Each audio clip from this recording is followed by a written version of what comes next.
شیخ Saadi فرماتے ہیں میں رود بار کے جنگلوں میں کھڑا تھا تو ایک آدمی چیتے کے اوپر سوار تھا، ہاتھ میں سانپ کا کوڑا پکڑا ہوا تھا، تو میرے قریب آ کے اس نے بریک لگائی نا جب، تو میں ٹھٹر گیا، ڈر گیا۔ تو وہ مسکرا کے کہنے لگے وہ صاحب جو چیتے پہ سوار تھے، سعدی ڈر گئے ہو؟ تو میں نے کہا بات ہی ڈرنے کی ہے، پہ چیتے پہ تم سوار ہو، ہاتھ میں سانپ کا کوڑا پکڑا ہے۔ تو سعدی فرماتے ہیں وہ بزرگ مسکرا کے بولے سعدی تو خدا کا ہو جا، خدا کی خدائی تیری ہو جائے گی، تو ہو کے تو دیکھ ان کا، پھر نوکر ہو جائے گی ساری خدائی تیری۔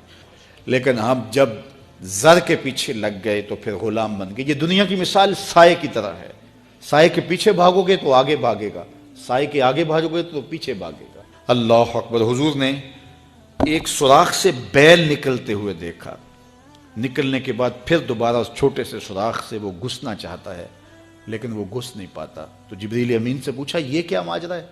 عرض کی یا رسول اللہ صلی اللہ علیہ وسلم یہ اس شخص کی مثال بیان کی گئی ہے جو زبان سے بڑا بول بول بیٹھتا ہے اور پھر اس کو واپس لینا چاہتا ہے تو وہ نہیں لے پاتا۔ جو آپ بول دیا پھر وہ واپس نہیں ہو سکتا، اس لیے بولنے سے قبل سوچ کے بولنا چاہیے۔ یہ بہت سارے تیر زبانوں کے، کچھ لوگوں کی عادت ہوتی ہے کہ وہ فٹ بول دیتے ہیں، وہ یہ نہیں سوچتے اس سے کسی کا دل دکھ جائے گا۔ اور بعض لوگوں کے رویے یہ ہوتے ہیں کہ سچا بندہ کھرا ہوتا ہے، کڑوا ہوتا ہے تو وہ ہمیشہ ہی کڑوے رہتے ہیں۔ یہ کون سی بات ہے؟ رسول اللہ سے بڑا سچا کوئی نہیں تھا، حضور سے میٹھا کوئی نہیں تھا۔ تو یہ کیا بات ہوئی کہ یہ خیال کر کے کہ میں سچا ہوں اور کڑوا ہوں، ہر وقت زہر اگلتے رہو، لوگوں کی عزتیں اچھالتے رہو، لوگوں کی آبروؤں پہ حملہ کرتے رہو کہ میں سچا ہوں اور سچا بندہ کھڑا ہوتا ہے بات کر دیتا ہے۔ اپنی گفتگو کو کنٹرول میں کرو، کسی کا دل نہ توڑو، کسی کے دل کو اذیت نہ پہنچاؤ، خلق خدا کی بہتری کا سوچو، خود سہ لو اپنے اوپر لیکن کسی کو تکلیف نہ پہنچاؤ۔ اللہ کے محبوب علیہ السلام جب ناراض ہوتے تھے تو اللہ کے محبوب علیہ السلام کے چہرے سے صحابہ پہچانتے تھے کہ حضور غصے میں ہیں۔ کوشش حضور کی ہوتی کہ کچھ نہ کہا جائے، اور اگر حضور علیہ السلام کچھ کہنا چاہتے تو پھر آقا کریم علیہ السلام اجتماعی طور پہ کہتے ہیں کہ بعض لوگوں کا یہ خیال ہے ایسا نہیں ہے ایسا ہے، تاکہ اس کو دیکھو کئی لوگ بھرے مجمع میں ایک شخص کو ٹارگٹ کرتے ہیں، ایسا کرنے سے اس کی عزت ہی باقی نہیں رہتی۔ اللہ کے محبوب ایسا نہیں کرتے تھے، جب کسی کو کہنا ہوتا تو بھرے مجمع میں حضور کہنے کی بجائے حضور ایک ویسے بات کرتے کہ بعض لوگ ایسے کرتے ہیں بعض ایسے کرتے ہیں، ایسے نہیں کرنا چاہیے، اور جس کا ماجرا ہوتا وہ سمجھ جاتا۔ تو یہ کوئی بات نہیں ہوتی کہ میں کھرا آدمی ہوں، میں سچا آدمی ہوں، میں لوگوں کے دل چیرتا رہوں، میں لوگوں کے دل پر حملہ آور ہوتا رہوں، لوگوں کے جذبات سے کھیلتا رہوں، لوگوں کو تکلیف اور آزار پہنچاتا رہوں، اور خلق خدا کے لیے میں تکلیف کا باعث بن جاؤں صرف اس بات پر کہ میں سچا ہوں۔ پہلی بات یہ ہے کہ یہ تیرا گمان ہے کہ تو سچا ہے اور کھڑا ہے، یہ تو اللہ کو پتا ہے کون کہاں کھڑا ہے۔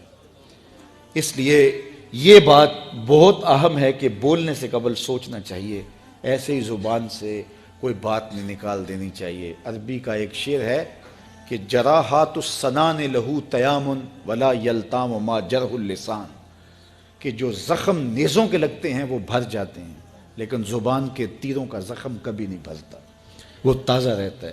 اس لیے ہمیشہ سوچیں اپنی زندگی میں کہ ہماری زبان سے لگا ہوا تیر کسی کو گھائل تو نہیں کر رہا۔ اور کچھ لوگ ایسے ہوتے ہیں کہ وہ مر بھی جاتے ہیں لیکن ان کی زبان سے نکلے ہوئے تیروں کی زہر افشانی ختم نہیں ہوتی، اور کچھ لوگ ایسے ہوتے ہیں ان سے اختلاف بھی ہوتا ہے لیکن اس کے باوجود کوئی ایسا جملہ نہیں ہوتا ہماری جانب ان کی طرف سے آیا ہوا جو ہمیں تکلیف دے۔ اختلاف اپنی جگہ ہوتا ہے لیکن جب وہ خیال میں آتے ہیں، جب وہ تصور میں آتے ہیں تو نفرت کے شرارے نہیں پھوٹتے، محبت ہی پھوٹتی ہے۔ اس لیے ایسے بن جاؤ کہ لوگ تمہیں سوچیں، تمہارا خیال کسی کو آئے تو ساتھ پیار کی خوشبو آنے لگ جائے، نفرت کے شرارے نہ پھوٹیں کہ کوئی تمہارا خیال کرے تو اس کو تمہاری زبان کے برستے ہوئے تیر آنے لگ جائیں، تمہاری نفرت انگیز باتیں ان کو ستانے لگ جائیں، اور وہ تمہارے خیال سے، تمہارے گمان سے، تمہارے تصور سے وحشت کھانے لگ جائیں۔ نہیں، خوبصورت زندگی گزارو، اپنی زبان کو کنٹرول میں کرو، اپنی زبان کو قابو میں کرو۔ ام المومنین سیدہ عائشہ رضی اللہ تعالیٰ عنہ فرماتی ہیں کہ ایک دن حضور کا دریا رحمت جوش میں تھا اور حضور نے فرمایا عائشہ جو مانگنا ہے مانگ لو۔ میں نے عرض کی یا رسول اللہ اگر آپ اجازت دیں تو میں اپنے باپ حضرت ابو بکر صدیق رضی اللہ تعالیٰ عنہ سے مشورہ نہ کر لوں کہ میں نے کیا مانگنا ہے؟ تو فرمایا کہ جاؤ مشورہ کر لو، مشورے کی اجازت بھی ہو گئی۔ میں اپنے والد گرامی کی خدمت میں حاضر ہوئی اور کہا کہ دریائے رحمت جوش میں ہے اور رحمت کا باڑا برس رہا ہے۔ حضور نے فرمایا عائشہ جو مانگنا ہے مانگ لو، یہ اتنا سنہری موقع ہاتھ آیا ہے تو میں چاہتی ہوں کہ کوئی مانگوں تو اہم شے مانگوں، تو آپ کی خدمت میں حضور سے اجازت پا کے حاضر ہوئی ہوں، مجھے بتایا جائے کہ میں حضور سے کیا مانگوں تاکہ کوئی چھوٹی چیز نہ مانگوں بڑی چیز مانگوں۔ تو حضرت ابو بکر رضی اللہ تعالیٰ عنہ نے فرمایا کہ بیٹا حضور سے جا کے کہنا کہ معراج کی خلوت خاص میں اللہ نے آپ سے جو راز کی باتیں کی تھی ان باتوں میں سے ایک بات بتا دو۔ مانگا بھی تو علم مانگا، اور عائشہ میرے سے وعدہ کرو جو حضور بتائیں مجھے بھی آ کے بتانا ہے۔ ام المومنین حاضر خدمت ہو گئیں۔ حضور نے پوچھا عائشہ مشورہ ہو گیا؟ کہا جی حضور ہو گیا۔ کہا مانگو کیا مانگتی ہو؟ کہا حضور معراج کی خلوت خاص میں جب اللہ کے حضور حاضر ہوئے رب نے آپ سے راز کی باتیں کی تو ان باتوں میں سے ایک بات بتا دیں۔ حضور مسکرا پڑے۔ اس بات پہ مسکرائے ہوں گے میرے یار غار کا انتخاب کیسا ہے، یا اس بات پہ مسکرائے ہوں گے کہ راز کی بات بتا دوں تو راز راز نہ رہا، لیکن وعدہ کیا تھا۔ کہا عائشہ سنو، جب میں قرب خاص میں پہنچا تو میرے مالک نے مجھ سے راز کی جو باتیں کی ان میں سے ایک بات یہ تھی، محبوب تیری امت میں سے کوئی شخص کسی شخص کا ٹوٹا ہوا دل جوڑ دے تو میرے اوپر لازم ہے بغیر حساب کے جنت عطا کروں۔ ام المومنین بہت خوش ہوئی اور اپنے والد گرامی سیدنا ابو بکر صدیق رضی اللہ تعالیٰ عنہ کے پاس آئیں اور ساری کہانی سنائی۔ بہت خوش تھی، لیکن حضرت ابو بکر صدیق رضی اللہ تعالیٰ عنہ نے سنا تو رونے لگے۔ تو ام المومنین سیدہ عائشہ رضی اللہ تعالیٰ عنہ نے عرض کیا میرے والد گرامی یہ بات رونے والی تو نہیں ہے، ہم بسا اوقات کسی دکھی کے کام آ جاتے ہیں، کسی کا دکھڑا بیٹھ کے سن لیتے ہیں، کسی کی ڈھارس بنا دیتے ہیں، کسی کے کام آ جاتے ہیں، یہ تو بخشش کا بہانہ ہاتھ آ گیا اور آپ اس پہ رو رہے ہیں۔ تو فرمانے لگے عائشہ اس کو معکوس بھی پڑھو، تصویر کا دوسرا رخ بھی دیکھو، اگر کوئی شخص کسی کا ٹوٹا ہوا دل جوڑ دے تو بغیر حساب کے جنت میں جائے گا، اس کا دوسرا رخ یہ ہے اگر کوئی کسی کا دل توڑ بیٹھے تو سیدھا جہنم میں جائے گا۔ میں اس بات پہ رو رہا ہوں کہ ہم سے کسی کا دل نہ ٹوٹ گیا ہو۔ تو آج کی اس مجلس کے اندر کیا یہ دو باتیں میں اور آپ اپنے پلے باندھ سکتے ہیں؟ ایک کا تعلق حقوق العباد سے ہے اور ایک کا تعلق حقوق اللہ سے ہے۔ حقوق اللہ میں سب سے اہم چیز نماز ہے، اور پہلا سوال قیامت کے دن نماز کا ہی ہوگا۔ بلکہ حضور نے معراج میں جو مختلف مظاہرے دیکھے ان میں ایک چیز یہ بھی دیکھی، کچھ لوگوں کے سر پتھر سے کچلے جا رہے تھے، پھر صحیح ہو جاتے پھر کچلے جاتے۔ جبریل سے پوچھا یہ کون لوگ ہیں؟ تو کہا آپ کی امت کے یہ لوگ وہ لوگ ہیں کہ جن کے سر نماز سے بھاری رہتے تھے۔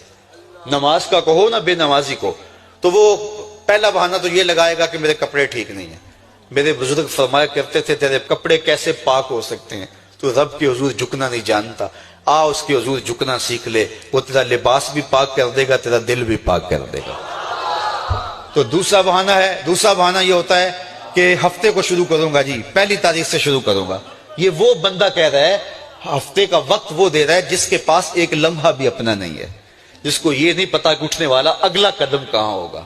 وہ کہتا ہے انشاءاللہ ہفتے سے شروع کروں گا، فجر سے شروع کروں گا۔